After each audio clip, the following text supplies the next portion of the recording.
Kembali kita di Rampai Pagi untuk pertemuan kita di hari ini. Wawancara yang pertama, pembangunan masyarakat menyentuh sedikit sebanyak mengenai ke arah kesiapsiagaan bencana. Dan juga narasumber kita pada pagi ini, Alhamdulillah, akan membicarakan sedikit sebanyak mengenai tajuk ini, di mana bersama kita iaitu Yang Mulia Awang Muhammad Syukri bin Sulaiman, Pegawai Pembangunan Masyarakat Kementerian Kebudayaan, Belia dan Sukan. Assalamualaikum. Assalamualaikum, Tuan. Assalamualaikum warahmatullahi wabarakatuh. Apa khabar? Alhamdulillah sihat. Alhamdulillah. Kita akan menyentuh ya untuk hari ini segmen pembangunan masyarakat, kesiapsiagaan bencana. Mungkin sebagai mukadimah mungkin dapat dijelaskan sebenarnya apa yang akan kita sentuh pagi ini. Silakan. Okey, bismillahirrahmanirrahim. Assalamualaikum warahmatullahi wabarakatuh. Terlebih dahulu selaku wakil dari Jabatan Pembangunan Masyarakat, saya ingin mengucapkan ribuan terima kasihlah atas menjemput untuk segmen ini. Merujuk semula ke tajuk kita hari ini, ke arah kesiapsiagaan bencana. So untuk segmen masyarakat, bencana, dari perkataan bencana itulah. Bencana ni yang benarnya adalah macam satu kejadian ataupun impaknya yang boleh memberikan kesan negatif kepada persekitaran alam semula jadi dan masyarakat. Ianya sama ada melalui dari kejadian semula jadi ataupun buatan manusia sendiri. And then dari segi perkataan kesiapsiagaan itu, siap siaga sedia. Betul. So if we put dalam konteks masyarakat dan bencana, ke arah kesiapsiagaan bencana ni, it means that masyarakat siap sedia dalam menghadapi dan mengurangi risiko bencana, sama ada dalam fasa sebelum, semasa dan selepas kejadian bencana itu berlaku. Ya, betul. Jadi memang tidak dapat dinafikan ya, Niktani, bencana ini merupakan satu cabaran yang dihadapi oleh seluruh masyarakat di dunia dan juga negara kita ini juga memang cukup terkesan juga dengan dengan bencana ini. Jadi apakah antaranya kejadian bencana yang berlaku di negara Brunei Darussalam ini? Kejadian yang sering berlaku di negara kita ini selalunya kejadian bencana banjir, susur, kebakaran rumah, dan ada berbagai lagi jenis kecemasan lah. Kejadian macam banjir tanah susuran ni ia berpuncanya dari keadaan cuaca kita ni. Terutama sekali pada masa ni perubahan iklim, orang monsun timur laut, di mana ia dijangka dari bulan Disember sampai ke bulan Mac, turunan hujan itu adalah di atas tahap normal, tahap biasa. And then kalau kita perhatikan cuaca masa ni indah menantu kan, sekali hujan lebat, dan di beberapa daerah sudah ada macam mengalami banjir, tanah susur. Baru-baru ini saja di kawasan daerah Belait ya. Yes. Dan juga apa yang kita saksikan melalui lintas langsung tadi di daerah Temburong. Betul. Alhamdulillah. Jadi ini adalah salah satu daripada segmen pembangunan masyarakat yang akan kita ketengahkan mengenai dengan ke arah kesiapsiagaan bencana ya. Jadi ianya adalah memberikan satu impak bukan saja di negara Brunei Darussalam dan ini juga turut memberikan impak kepada seluruh dunia ya, seperti kita nyatakan tadi. Baik, mungkin dapat dikongsikan lebih lanjut ya bagaimana keadaan negara Brunei Darussalam ini memberi kesan kepada kejadian alam di negara kita ini. Okey. Contohnya seperti turunan hujan yang berlaku baru-baru ini, hujan lebat berterusan yang lebat, ianya mengakibatkan berlakunya banjir di kawasan-kawasan pendalaman, kawasan-kawasan rendah. Tetapi turunan hujan ini bukan saja salah satu faktor puncanya kejadian banjir ini berlaku. Ianya juga dari segi macam peranan tani masyarakat, macam pembuangan sampah dan menantu yang mengakibatkan saluran tersumbat Perkara ini juga boleh mengakibatkan kawasan-kawasan yang indah rendah pun terjejas banjir. Betul.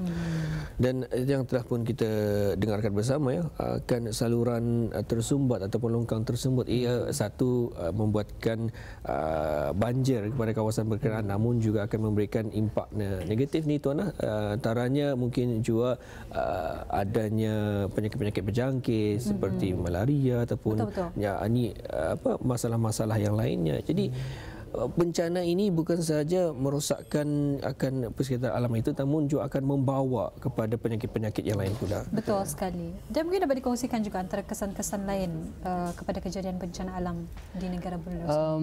Kesan-kesan lain di bencana Brunei Darussalam yang terutama sekali yang sering berlaku adalah kerusakan harta benda di rumah Mang Anul yang mangsa-mangsa terlibat terlibat. Mana Ayah Ratu memasuki ke dalam rumah melebihi ada sampai 2 kaki dalam. Ini pun akan mengakibatkan orang kesan kehilangan kerusakan harta benda. Betul. Selain itu seperti yang Tuan cakapkan tadi, penyakit, demam apa, and then banyaklah yang memerlukan orang mangsa-mangsa ini terpaksa dievakuasi, dipindah ke tempat evakuasi. Betul. Dan mungkin adakah cara untuk kita ni laksanakan? Mungkin sebagai seorang individu, sebagai individu kita beroleh apapun, kita fokus kepada seorang individu dahulu ya. Cara untuk kita ni mengelakkan daripada bencana ini terjadi. Sebelum saya mengungsikan untuk macam mana cara seorang individu tu, saya juga ingin mengambil kesempatan untuk mengungsikan kajian daripada Pusat Pengurusan Bencana Kebangsaan yang dilaksanakan pada tahun 2018, yang mana mendapati bahawa hanya 7% sahaja masyarakat yang bersiap sedia menghadapi bencana. 7% itu adalah peratus yang dianggap sangat rendah. Betul. And then ia menggambarkan masyarakat ini belum sedia sekiranya berlaku kejadian-kejadian yang di luar jangkaan. And then kalau kita ni lihat negara Brunei Darussalam sebenarnya beruntung kerana kejadian bencana ni yang di Brunei adalah berskala kecil, impaknya adalah kecil jika dibandingkan dengan negara-negara lain, especially negara-negara jiran. Jadi setiap peranan, setiap individu masyarakat mempunyai peranan walaupun sedikit, tapi kalau orang ramai melaksanakan, seorang-seorang melaksanakan, ianya akan menjadi orang sedikit sebanyak membantu negara kita ni. Kita ni tidak sepatutnya, tidak semestinya bergantung kepada bantuan-bantuan pihak kerajaan atau agensi berkenaan. Jadi seperti tadi yang saya katakan, punca banjir tidak semestinya dari segi cuaca, boleh juga dari orang akibat daripada kita ni sendiri. Pembuangan sampah, diktator dan sebagainya. Malah juga kalau kebakaran api atau kebakaran hutan mungkin disalahkan oleh ataupun disebabkan oleh bencana alam, panas terik, namun juga mungkin disebabkan oleh diri kita ini sendiri kerana tidak mengawal pembakaran di kawasan rumah kita ini. Itu antaralah masalah yang berkaitan kepada diri kita ini.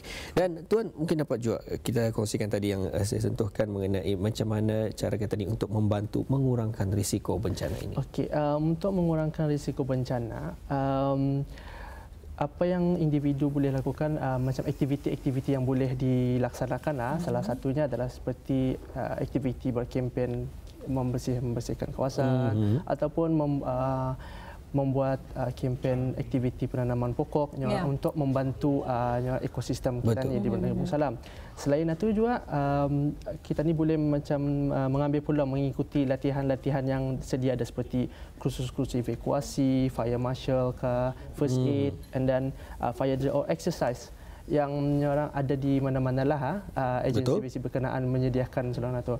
Yang orang kursus-kursus macam ni penting sebagai pendedahan, ini pun secara teori maupun secara fizikal. Jadi sekiranya berlaku kecemasan di dalam bangunan, at least kita ni tahu macam mana cara untuk mengusungkan bangunan secara lebih bersistematik. And then kalau berlakunya bencana, tahu akan penggunaan alat-alat pemadam api dan sebagainya. Dan ini juga lah kepentingan bagi sukarelawan kita ni, belia-belia kita ni. Alhamdulillah kalau kita lihat pada ketika ini mereka cukup proaktif dengan apa juga aktiviti kegiatan yang diberikan kepada mereka. Mereka mampu untuk menggalasnya. Malah juga masih lagi mereka sama-sama tanpa mengharapkan apapun imbalannya, mereka masih lagi melaksanakan tanggungjawab mereka dengan antara kita ni boleh lihat mereka berada di tempat-tempat seperti gedung-gedung perniagaan dan juga malah membantu mereka yang dalam kesusahan dan sebagainya. Dan juga seperti dikongsikan tadi oleh Tuan, perlu juga tadi sama-sama melihat dalam skala yang besar, di mana walaupun negara Brunei Darussalam ini sebuah negara kecil, belum lagi merasai bencana yang besar, namun nauzubillah juga, tapi namun perlu kita sama-sama tangani ataupun lebih sebelum kata pepatah, sebelum dicubit atau sudah dicubit baru tak terasa ada. Jadi sebelum itu kita ni elakkannya sebelum ia terjadi. Betul sekali. Dan kalau kita melihat juga antara aktiviti-aktiviti bagi pengurangan risiko bencana ni telah pun banyak diberikan oleh pihak kerajaan juga untuk masyarakat kita ni, supaya kita ni sentiasa terdedah dengan pelbagai bentuk ancaman seperti bencana alam dan sebagainya. Yang perlu sebetulnya diberikan latihan dalam pengurangan risiko bencana dan juga bagi menghadapi keadaan bencana ini. Betul. Jadi mungkin dapat dikongsikan juga antara contoh-contoh situasi bencana yang mungkin berlaku di negara Brunei Darussalam. Mengambil situasi satu kejadian yang kita ni tahu maklum, kebakaran di Kampung Bendara Lama yang berlaku pada awal tahun, iaitu Januari tahun 2020 tahun ini di mana sebanyak dalam anggaran 20 buah rumah terbabit. And then mangsa-mangsa yang terlibat adalah dari golongan orang warga emas, bayi, anak kecil, ibu-ibu mengandung. And then kita ni boleh dari sana kita ni boleh orang menggambarkan macam mana cara-cara golongan ni untuk mengevakuasi keluar dari situasi itu dengan orang keadaan yang susah berjalan bahapa. So dari sana kita perlu fikirkan macam mana, bagaimana kalau sekiranya kalau ada persiapan, bagaimana akan keluar, siapa lagi yang prioriti untuk diselamatkan. Betul. Jadi itu satu. Kedua, kejadian banjir yang sering berlaku di kawasan-kawasan Ulu Tutung, Ulu Belaid. Keadaan ini sebenarnya almost setiap tahun berlaku. Jadi pihak kerajaan, pihak agensi berkenaan memang ada membuat pelbagai jenis projek usaha mitigasi untuk menghadapi. Tetapi kita ni sebagai individu masyarakat, apa peranan yang perlu terlibat? Betul. Itulah yang perlu dibuat persiapan. And then kalau untuk kesiapsiagaan persiapan kita ni datang dari diri kita ni sendiri. And selalunya ianya bermula di rumah. Didikan daripada para ibu bapa, ahli keluarga terdekat, guru-guru di sekolah. Jadi dari sana orang dari umur tani kecil sudah orang patut diajar untuk supaya lagi bersiap siaga. Betul. Dan mungkin dapat dikongsikan juga ni antara aktiviti-aktiviti yang boleh dilaksanakanlah bagi pengurangan risiko bencana ni, mungkin dapat dikongsikan ni antara aktiviti-aktivitinya ni. Aktiviti yang seperti saya katakan tadi pulang yang macam satunya kempen-kempen kebersihan itu ini. Kedua yang mengikuti kursus. And then kalau seperti kursus satu yang saya kira menerangkan lagi lah macam kursus-kursus evakuasi atau. So kalau kita ni applykan ke situasi kecemasan dalam bangunan, at least kalau individu ni tahu pernah ada pendedahan dengan kursus-kursus evakuasi, orang akan tahu di mana tempat berkumpul, orang yang tadi selalu lihat assembly point di kawasan-kawasan tempat tinggal sendiri ataupun di tempat-tempat awam. Jadi kalau macam tadi ada di rumah, tadi mendidik anak-anak kita ni, okey, kalau berlaku kecemasan di sini tadi berkumpul. Jadi orang dari sana boleh mensiapsiagakan anak-anak tani, ahli keluarga tani dan semua. Dan dapat juga disetujui Tuan, ada di antaranya kalau adanya teknologi sekarang ini sebenarnya memudahkan petani. Malah kanak-kanak tanpa petani sedar pun ia akan tahunya, katanya mungkinlah sebagai contoh pahanya. Do you know ataupun tahu sebagai bahasa Melayunya, tahukah apa perbezaan fire extinguisher ataupun pemadam api berwarna merah dan juga berwarna hitam? Kadang-kadang petani pun pernah aku tahu tapi apa masalahnya tapi alasannya ialah di mana bagi pemadam berwarna hitam ianya dikhususkan bagi api yang disebabkan oleh khususnya minyak ataupun yang boleh kalau yang mana kalau tersentuh air ianya akan lebih marak ataupun lebih merebak. Jadi itu antara pengetahuan yang sebenarnya sama-sama kita perlu ketahui itu tuan. Antaranya dengan adanya pengetahuan daripada informasi internet berkenaan. Alhamdulillah. Jadi kita percaya memang Jabatan Pembangunan Masyarakat juga sentiasa mengambil peranan ya bagi sama-sama menjayakan menyelesaikan masalah-masalah tersebut bagi pengurangan risiko bencana ni. Jadi apa sebetulnya peranan daripada Jabatan Pembangunan Masyarakat khususnya? Dalam kejadian bencana, peranan Jabatan Pembangunan Masyarakat adalah untuk menghulurkan bantuan. Ya, bantuan ini adalah bertujuan untuk meringankan beban demi menjaga kesejahteraan, kebajikan para mangsa-mangsa yang terlibat. Dan ianya juga sebenarnya bukan untuk mengganti rugi kehilangan keluarga benda yang terbabit ke dalam kejadian. Selain itu juga peranan Jabatan Pembangunan Masyarakat adalah untuk membuat pendekatan dan penilaian terhadap mangsa-mangsa dan menghulurkan bantuan-bantuan tertakluk kepada hasil pendekatan penilaian itu.